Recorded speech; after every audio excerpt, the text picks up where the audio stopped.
Je suis Meryl Mezat et vous écoutez À la bonne place, le podcast où chaque femme est invitée à se reconnecter à elle-même, à son potentiel, ses rêves et à tout ce que Dieu a placé en elle. Seule ou en dialogue avec d'autres voix inspirantes, j'explore avec vous les chemins de l'épanouissement, les étapes de la guérison et les clés pour incarner une version forte et lumineuse de soi-même. Un pas à la fois, nous tirons des leçons de nos luttes, remettant en question les systèmes qui nous limitent, nous libérant de ce qui freine notre expansion et célébrant ce qui fait notre unicité. Alors installez-vous confortablement, respirez un bon coup et préparez-vous à avancer vers votre bonne place.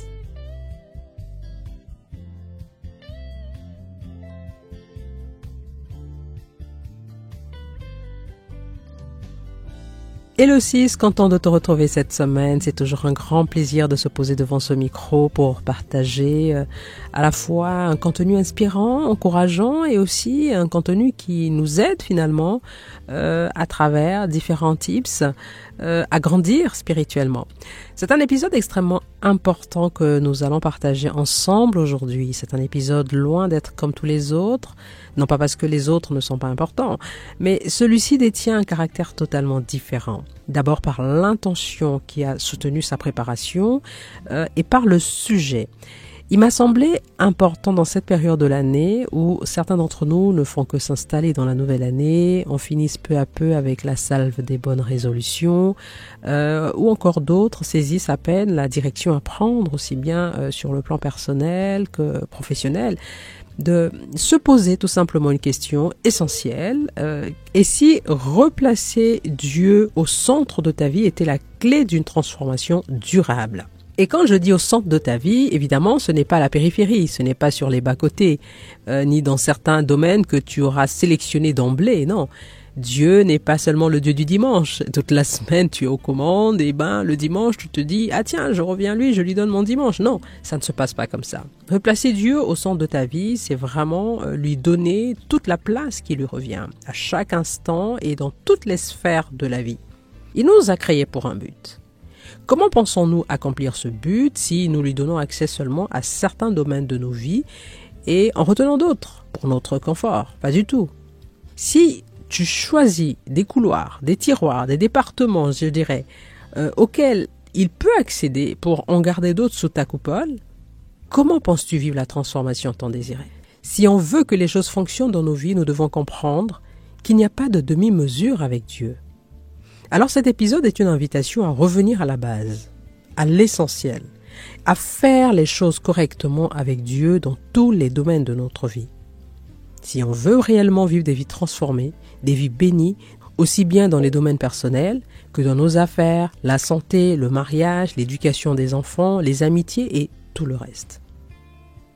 Le verset qui soutient l'épisode de ce jour se trouve dans Jean 15. Nous allons lire les versets 4 et 5. Voici ce qui est écrit.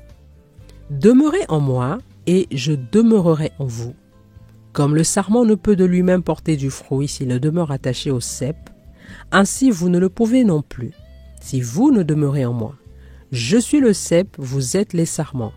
Celui qui demeure en moi et en qui je demeure porte beaucoup de fruits, car sans moi, vous ne pouvez rien. » En tant que chrétien, quiconque lit ce passage doit être saisi d'un autre niveau de conscience sur son rapport à Dieu et à sa propre existence.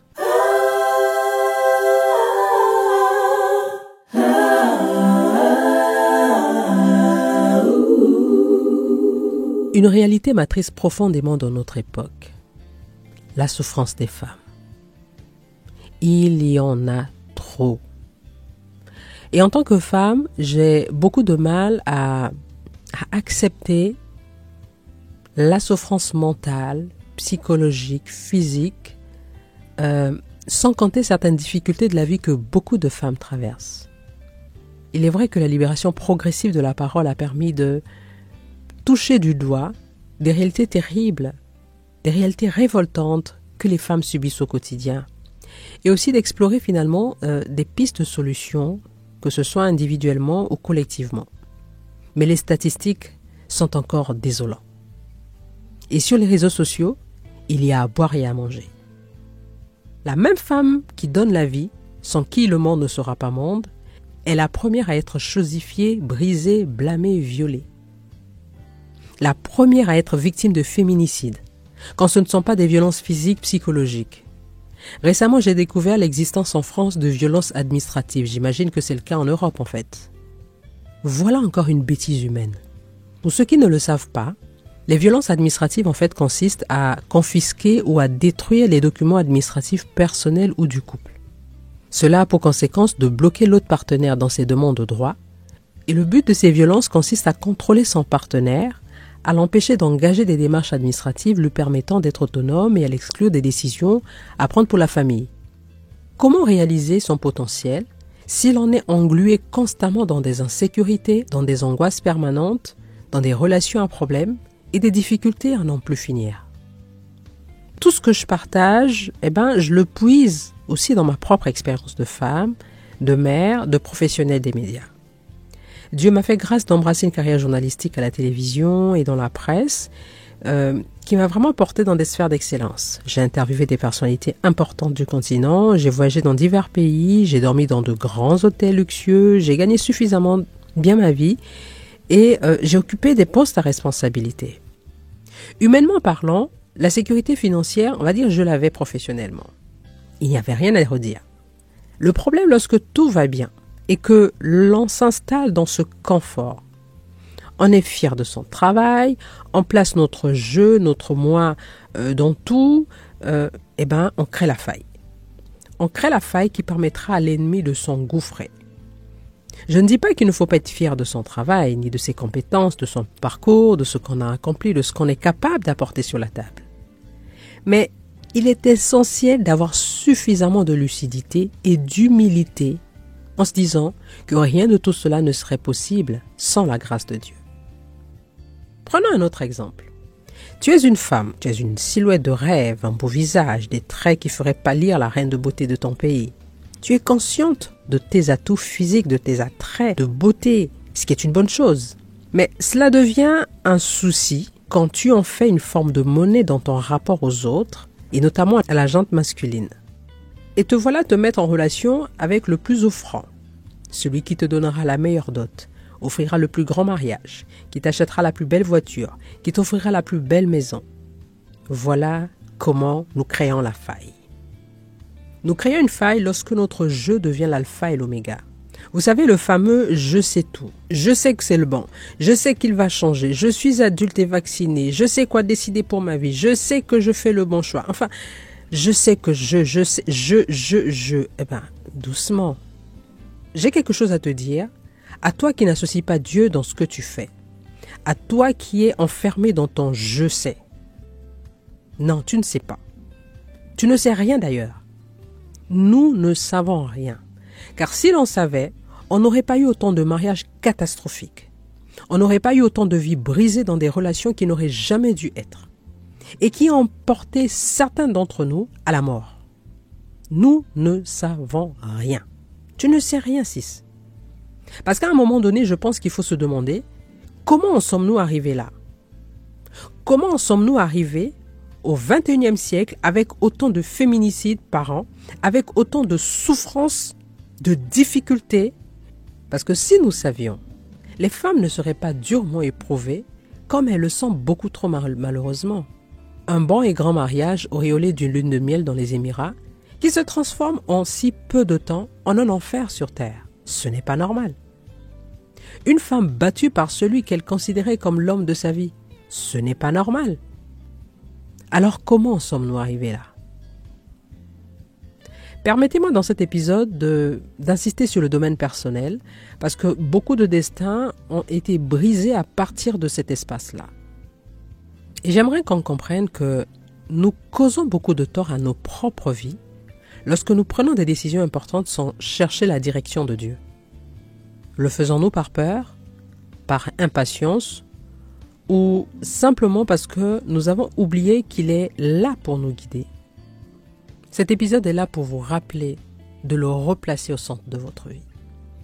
Peu importe la raison pour laquelle vous ne le faites plus, sachez que cela peut nous amener à choisir des relations toxiques, des opportunités superficielles, ou même à accepter des situations douloureuses.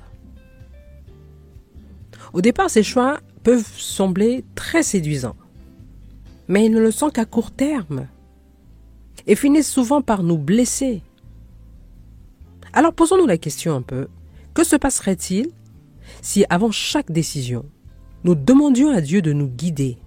Peut-être que nous éviterions bien des pièges et que nous trouverions une paix durable, ce dont nous avons tous besoin pour avancer dans la vie. Une chose est sûre cependant, c'est qu'il n'y a pas que dans nos vies personnelles que nous omettons de placer Dieu au centre. Cela affecte aussi nos communautés, nos sociétés, en tout cas tous les autres domaines. Et quand vous voyez des lois et des systèmes ne pas être fondés sur des valeurs de justice, de compassion, les victimes, souvent les femmes, se trouvent à la ramasse.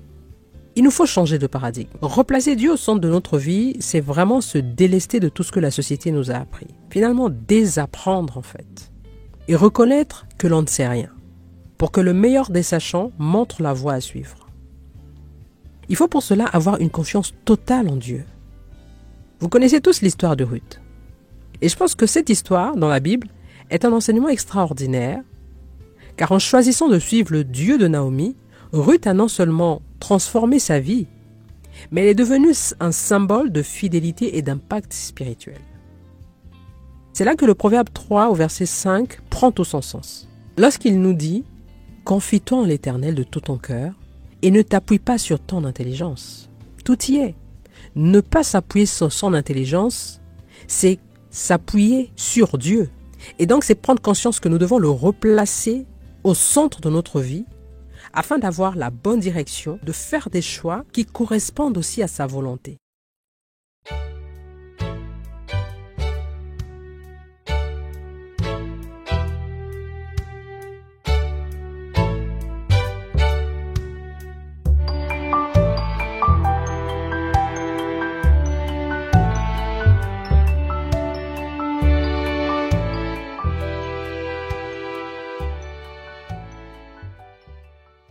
Je pense que le chrétien d'aujourd'hui semble n'avoir pas véritablement pris la mesure de l'importance et du rôle du Saint-Esprit.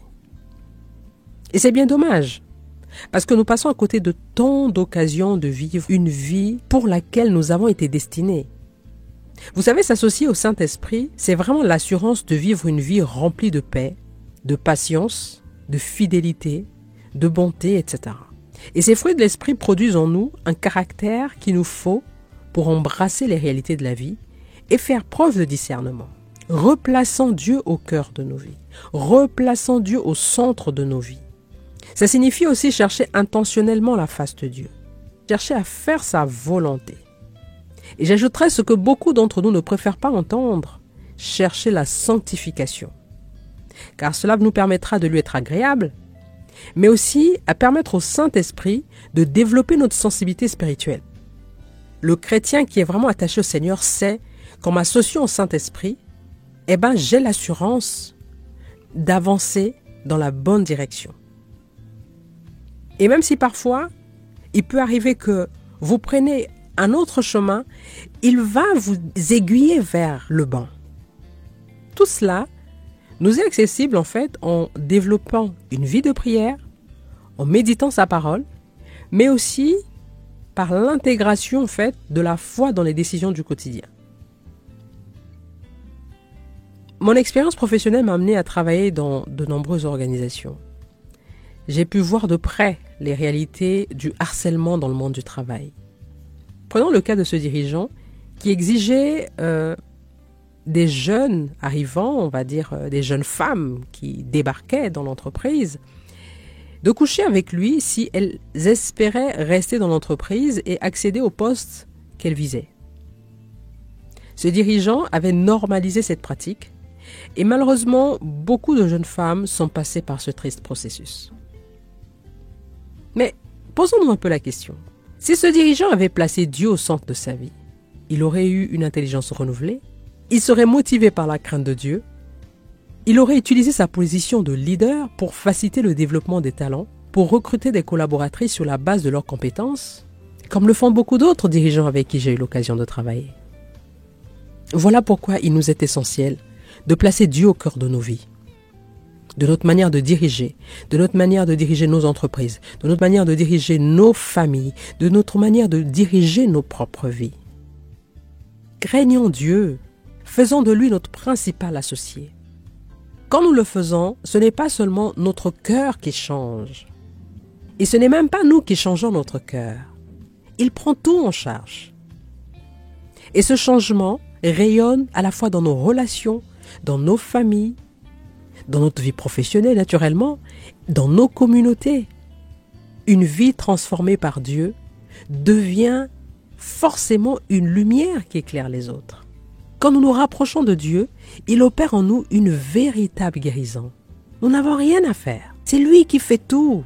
Nos blessures, nos frustrations, nos attentes et même nos colères trouvent un apaisement dans sa paix. Mais ce n'est pas tout. Dieu nous apprend à pardonner, il nous apprend à aimer, il nous apprend à servir. Et ces qualités ne restent pas enfermées en nous.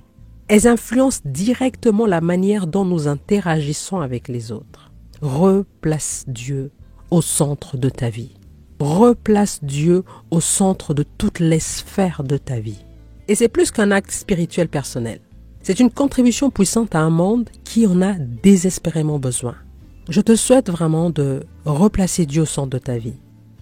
Parce que le faire, c'est poser une pierre dans la construction d'une vie meilleure, mais aussi d'une société meilleure.